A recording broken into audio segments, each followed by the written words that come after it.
Assalamualaikum warahmatullahi wabarakatuh. Kami dari kelompok 1 yang beranggotakan Meli Febri Nurfani, NIM 195221045, Rafi'ah Ratna Adilah, NIM 195221058, Devina Alfionita, NIM 195221074, Ayu Nur Rahmawati, NIM 195221077. Di sini kami akan membahas mengenai materi konsep etika Islam dan penerapannya di dalam bisnis. Perkenalkan, nama saya Devina Alfionita, NIM 195221074 dari kelas Akuntansi Syariah 3B. Di sini saya akan membahas mengenai pengertian etika. Apa itu etika?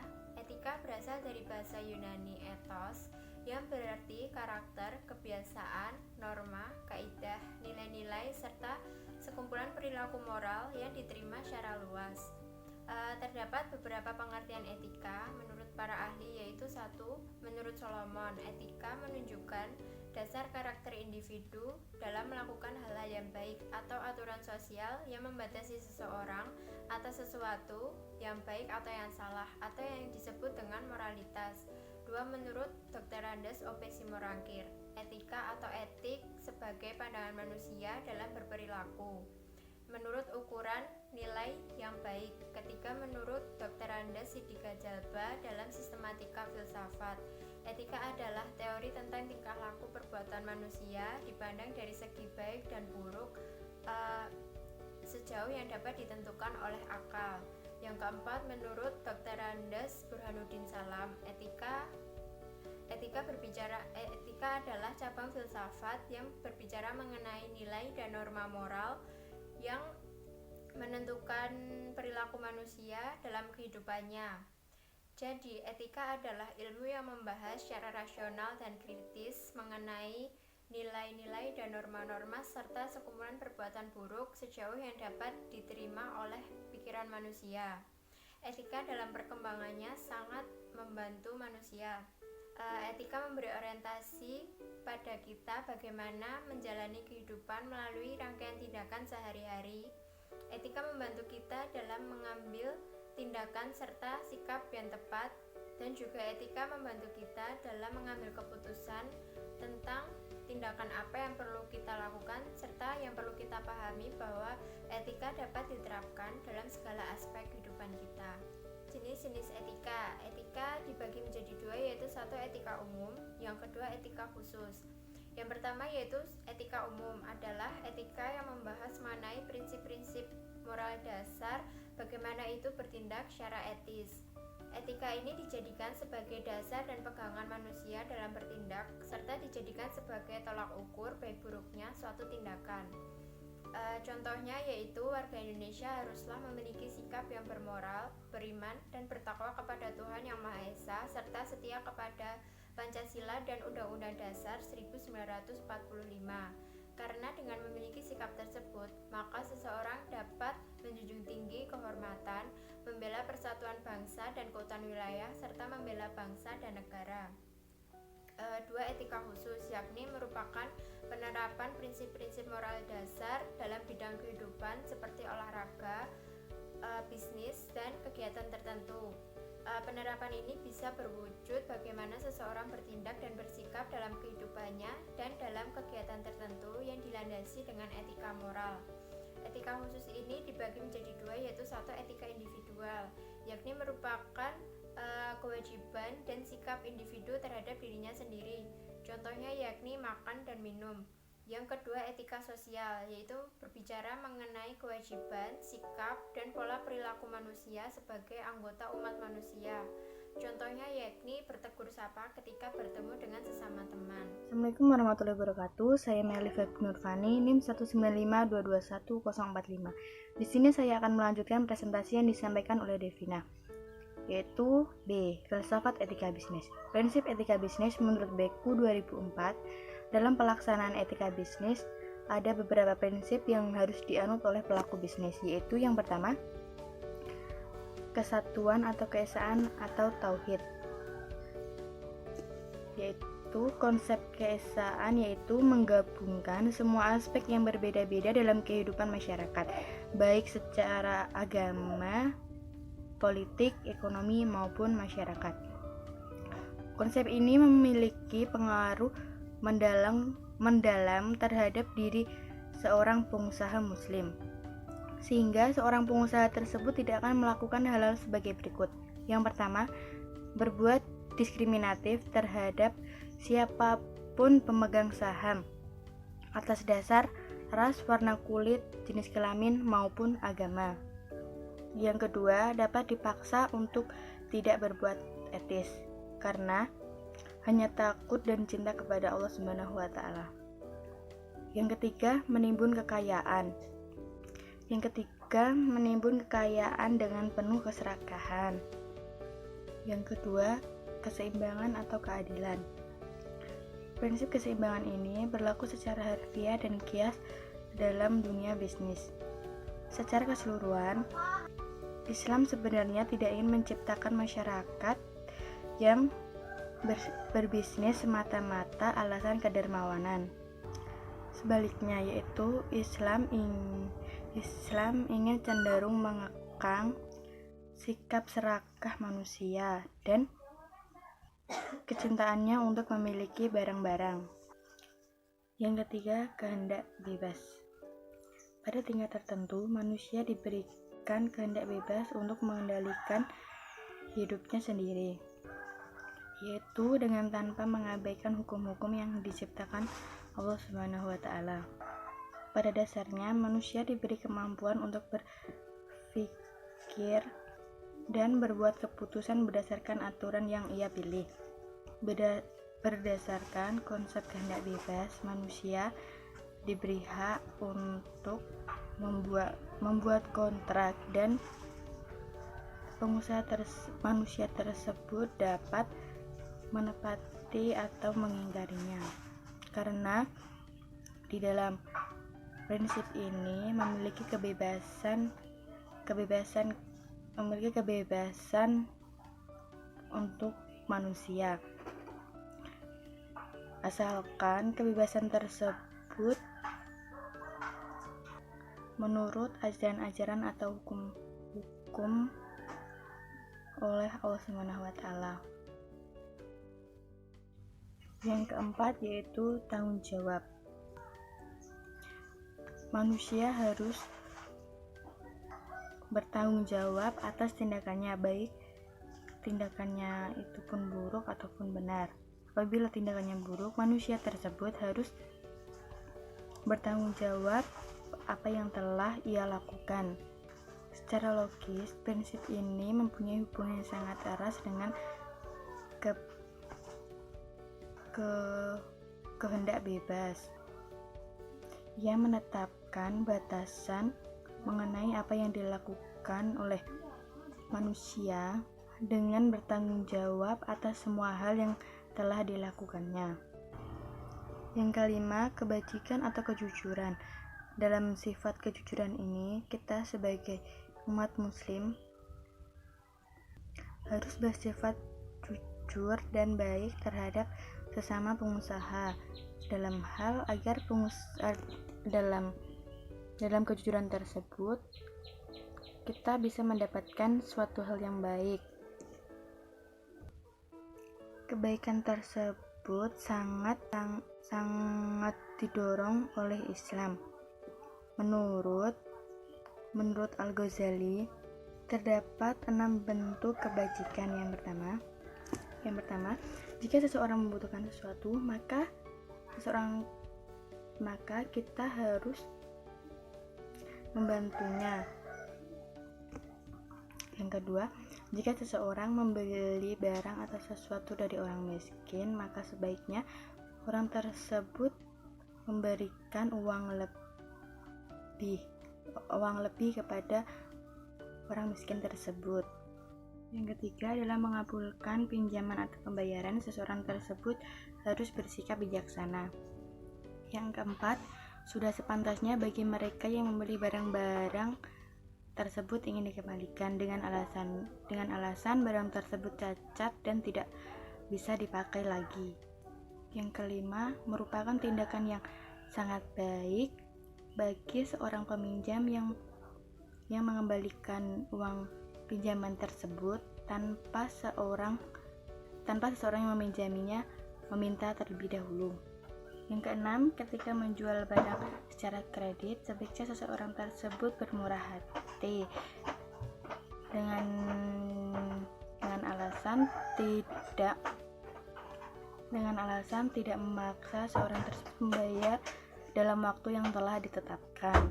Saya Ayu Nur Rahmawati, NIM 195221077. Di sini saya akan menjelaskan tentang pentingnya etika bisnis.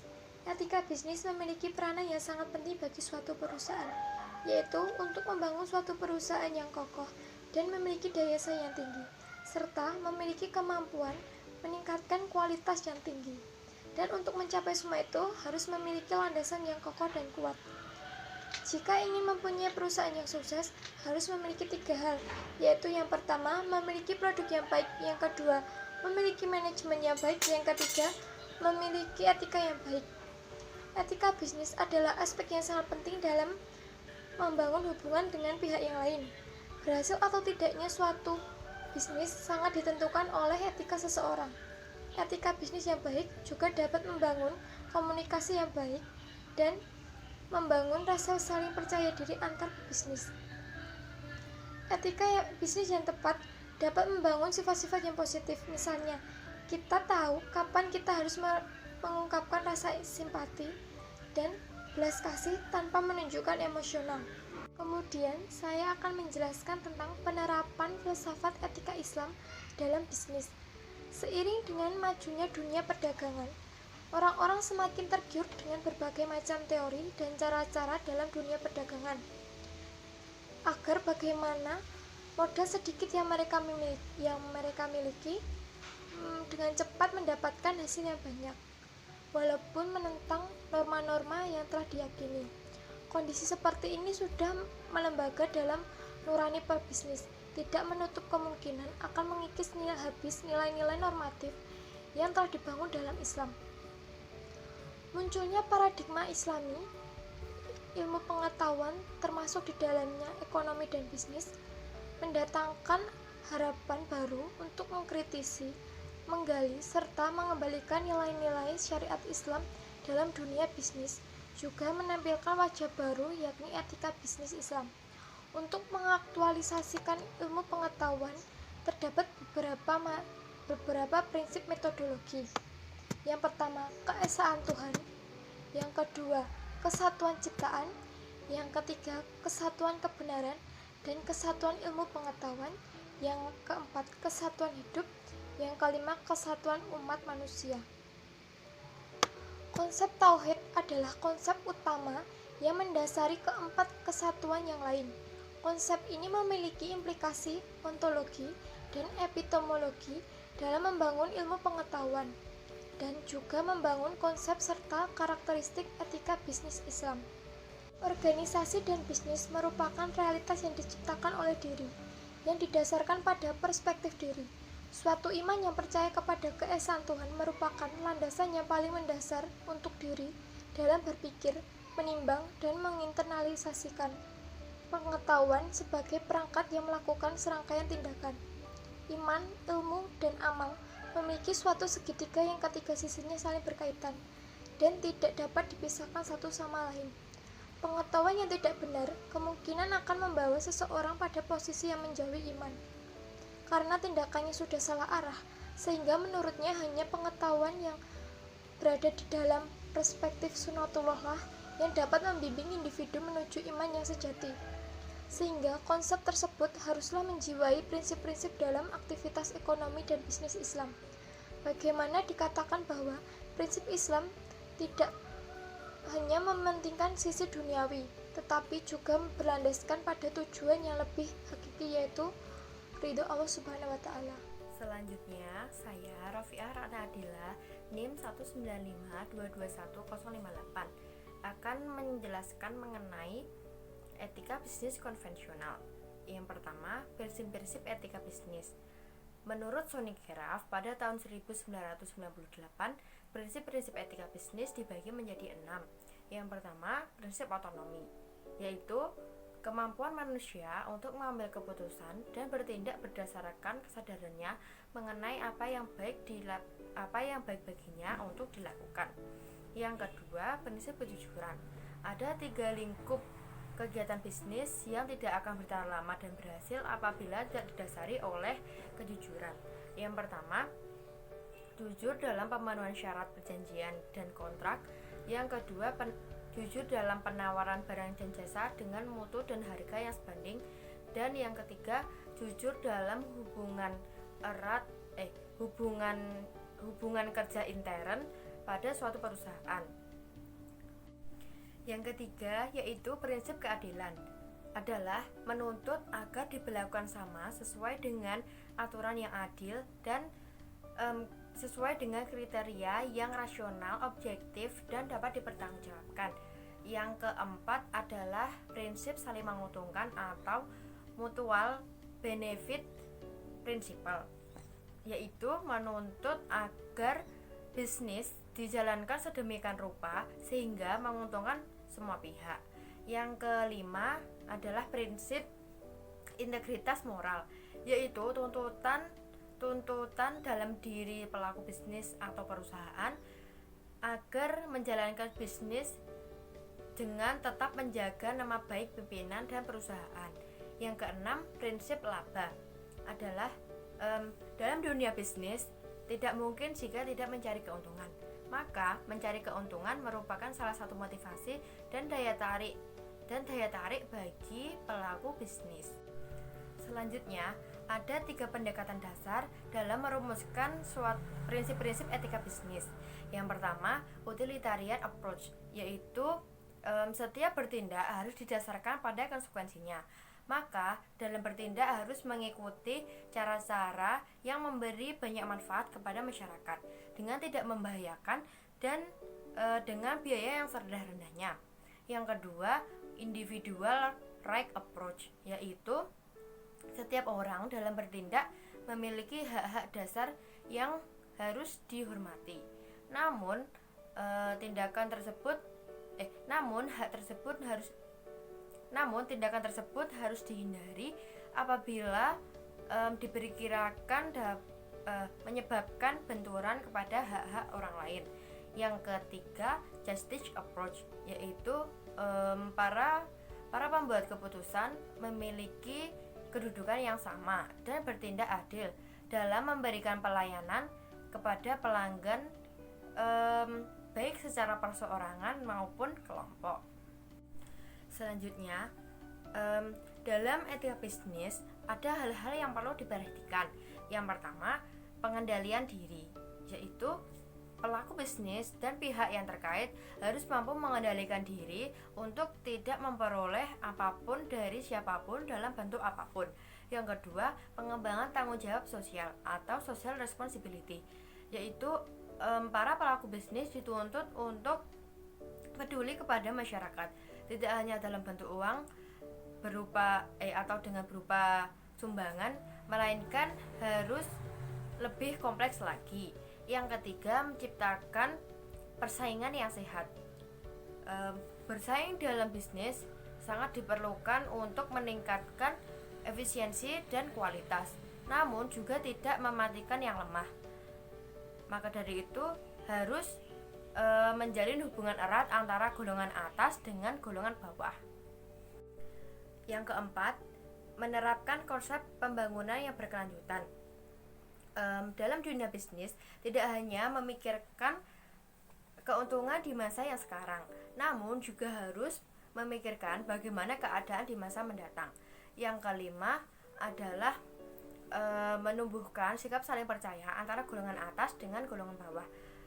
Untuk menciptakan kondisi yang kondusif, harus ada sikap saling percaya antara golongan atas dengan golongan bawah, agar golongan bawah mampu berkembang dengan golongan yang lebih besar atau golongan atas. Yang keenam, konsekuen dan konsisten atas aturan main yang telah disepakati.